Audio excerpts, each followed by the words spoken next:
सुप्रभात प्यारे बच्चों। इस वीडियो में हम रुचिरा भाग 3 के पार्ट 3 डिजिटल इंडिया इसके अभ्यास की चर्चा करेंगे। तो चलिए अभ्यास की ओर बढ़ते हैं। हमारा पहला प्रश्न है अधोलिखितानां प्रश्नानां उत्तराणि एक पदेन लिखत। नीचे लिखे प्रश्नों के उत्तर एक पद या एक शब्द में लिखो।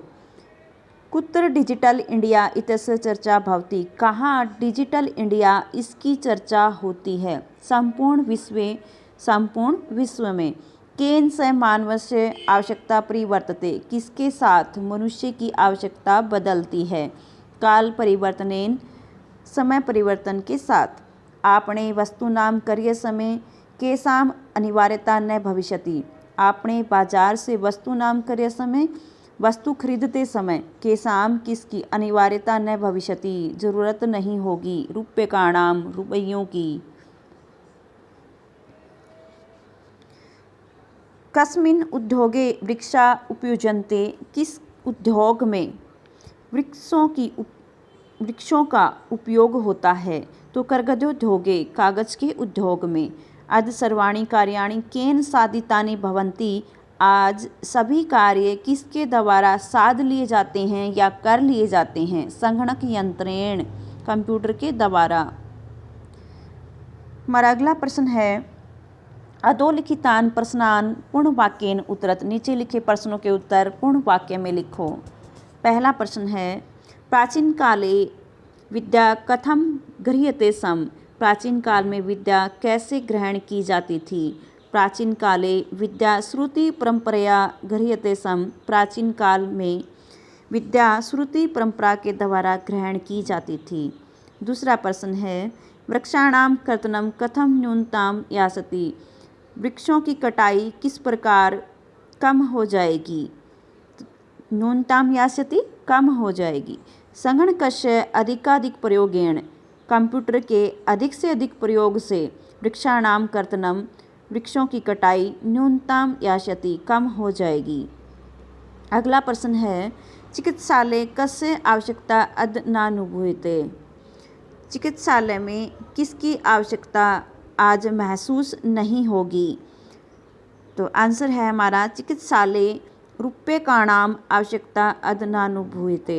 चिकित्सालय में रुपयों की आवश्यकता आज महसूस नहीं होगी। हमारा अगला प्रश्न है वयम कस्यां दिशि अग्रेसरामः। हम सब किस दिशा में आगे बढ़ रहे हैं। तो वयम डिजि भारतम इति अस्यां दिशि अग्रेसरामः। हम सब डिजि भारतम यानी कि डिजिटल इंडिया इस दिशा में आगे बढ़ रहे हैं। वस्त्रपुट के केषाम् आवश्यकता न भविष्यति। वस्त्रपुट के जेब में किसकी आवश्यकता नहीं होगी। तो वस्त्रपुट के रूप्यकाणां आवश्यकता न भविष्यति। जेब में रुपयों की आवश्यकता नहीं होगी। हमारा अगला प्रश्न है रेखांकित पदान्यधिकृत प्रश्न निर्माणं कृत। रेखांकित पदों के आधार पर प्रश्न निर्माण करो। भोजपत्रोपरि लेखनम आरब्धम। भोजपत्र के ऊपर लिखने का काम आरंभ हुआ। तो प्रश्न हो जाएगा हमारा भोजपत्रोपरि किम आरब्धम। भोजपत्र के ऊपर क्या आरंभ हुआ। अगला है लेखनार्थम कागदस्य आवश्यकतायाः अनुभूति न भविष्यति। लिखने के लिए कागज की आवश्यकता की अनुभूति नहीं होगी। तो लेखनार्थम कस्य आवश्यकतायाः अनुभूति न भविष्यति। लिखने के लिए किसकी आवश्यकता की अनुभूति नहीं होगी। विश्राम गृहेषु कक्षम सुनिश्चितम भवेत्। विश्राम गृहों में कक्ष सुनिश्चित होना चाहिए। तो प्रश्न हो जाएगा हमारा कुत्र कक्षम सुनिश्चितम भवेत्। कहाँ कक्ष सुनिश्चित होना चाहिए या केसु का भी प्रयोग कर सकते हैं। किस में कक्ष सुनिश्चित होना चाहिए। अगला है सर्वाणि पत्राणि चलदूरभाष यंत्रे सुरक्षितानि भवन्ति।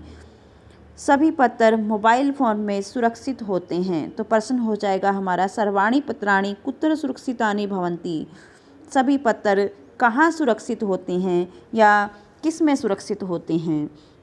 वयम उपचारार्थम चिकित्सालयं गच्छामः। हम सब उपचार के लिए चिकित्सालय जाते हैं। प्रश्न हो जाएगा हमारा वयम किमर्थम चिकित्सालयं गच्छामः। हम किस लिए चिकित्सालय जाते हैं। हमारा अगला प्रश्न है उदाहरणम अनुसृत्य विशेषणम विशेष्य मेलनम कृत। उदाहरण के अनुसार विशेषण और विशेष्य का मेल करो। तो यहाँ एक तरफ विशेषण है और दूसरी तरफ विशेष्य है, इनका हमें मेल करना है। संपूर्ण भारते मौखिकम ज्ञानम मनोगताः भावाः टंकिता सामग्री और महान उपकार है। और 5th नंबर हो जाएगा हमारा मुद्रा विहीन सामग्री। तो बच्चों यहाँ पर आप ध्यान देंगे, आपकी पाठ्य पुस्तक में 2 ऑप्शन यहाँ पर गलत दिए गए हैं, उन्हें आपको ठीक करके लिखना है। हमारा अगला प्रश्न है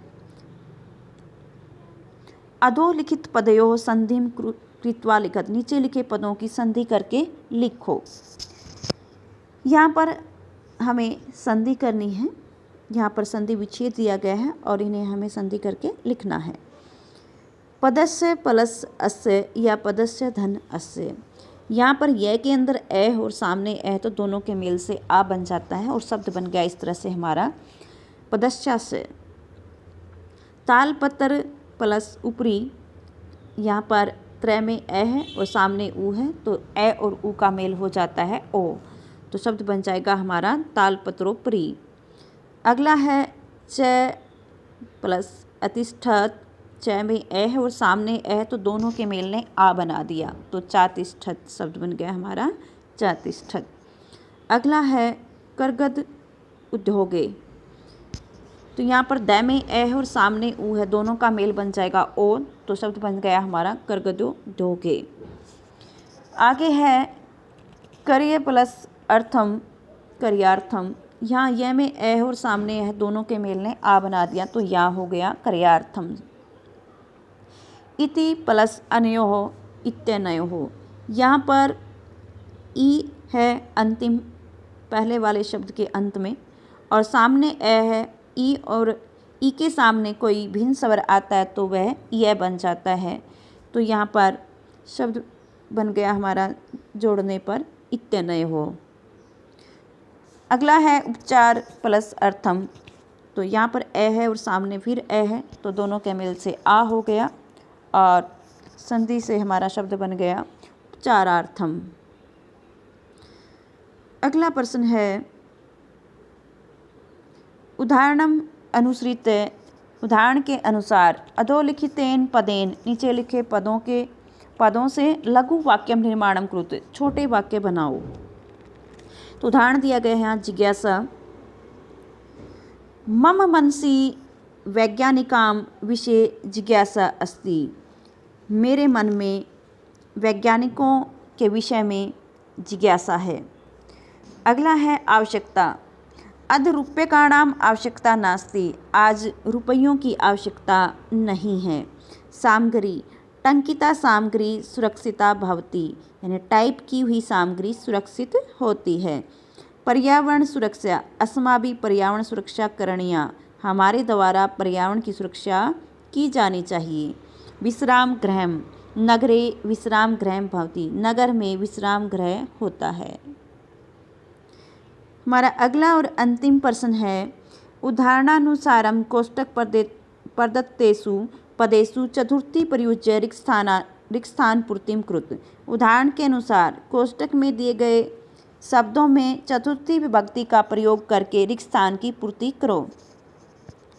हमारा पहला यहाँ पर उदाहरण दिया गया है भिक्षुकाय धनम ददातु। भिक्षुकाय भिखारी को धनम ददातु धन दो।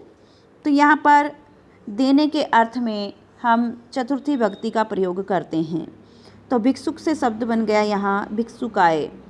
छात्राय पुस्तकम देहि, छात्रों को पुस्तक दो, तो छात्र से चतुर्थी विभक्ति हो जाएगी छात्राय।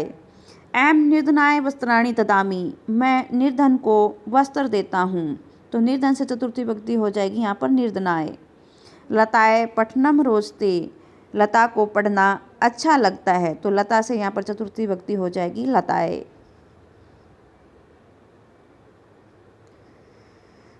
रमेश सुरेशाय अलम, रमेश सुरेश के लिए पर्याप्त है। तो सुरेश से यहाँ पर चतुर्थी विभक्ति हो जाएगी सुरेशाय। अध्यापकाय नमः है, अध्यापक को नमस्कार। तो अध्यापक से चतुर्थी विभक्ति हो जाएगी अध्यापकाय, और नमः के योग में भी चतुर्थी विभक्ति होती है। और जब हम किसी को कुछ देते हैं तो उसमें भी चतुर्थी विभक्ति का प्रयोग किया जाता है। आशा है वीडियो आपको पसंद आया होगा, तो सब्सक्राइब करें और लाइक करें ताकि आने वाली न्यू वीडियो का नोटिफिकेशन आपको मिलता रहे। धन्यवाद। इस चैनल पर आप नए हैं तो इसको सब्सक्राइब करते रहें।